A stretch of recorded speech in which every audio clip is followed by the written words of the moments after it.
আমাদেরকে আমাদের আল্লাহ দুনিয়া ছাড়তে বলে নাই, আখিরাত ভুলতে বলে নাই, দুনিয়া বাদ দিতে বলে নাই। আল্লাহ ওয়ালা তানসা নাসিবাকা মিনাদ দুনিয়া, আল্লাহ বলছে বান্দা দুনিয়া ভুলে যেও না।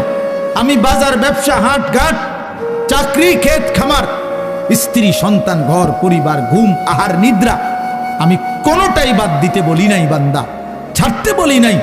আমি আল্লাহ তোমাদের জিন্দিগি বানাইছি দুইটা, একটা হলো দুনিয়া আর একটা হলো আখিরাত। দুনিয়া তুমি কর্ম করবা আর আখিরাতের জন্য আমল করবা। দুনিয়া কর্ম, আখিরাত তোমার ধর্ম। দুনিয়ার জন্য করবা কর্ম, আখিরাতের জন্য করবা ধর্ম। তো ধর্ম এবং কর্ম, কর্ম এবং ধর্ম মিলবে, তোমার গন্তব্য জান্নাতি হবে। তাইলে এখন হুজুর একটা আশ্চর্য সুন্দর কথা কইছে যে আল্লাহ বলছে বান্দা দুনিয়া তোমার কর্ম, আখিরাতের জন্য তোমার ধর্ম। কিন্তু আখিরাত লম্বা সময়, দুনিয়া স্বল্প সময়।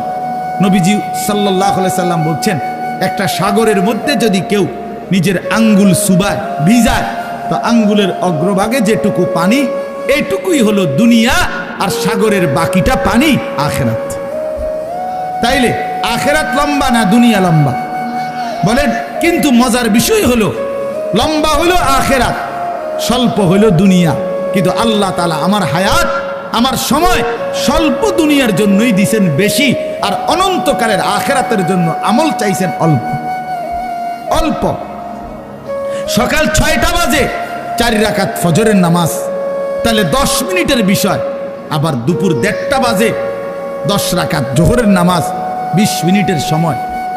তাইলে ধরে নিলাম সকাল 6টার পরে 7টা, 8টা, 9টা, 10টা, 11টা, 12টা, 1টা, প্রায় 7.5 ঘন্টা পরে আবার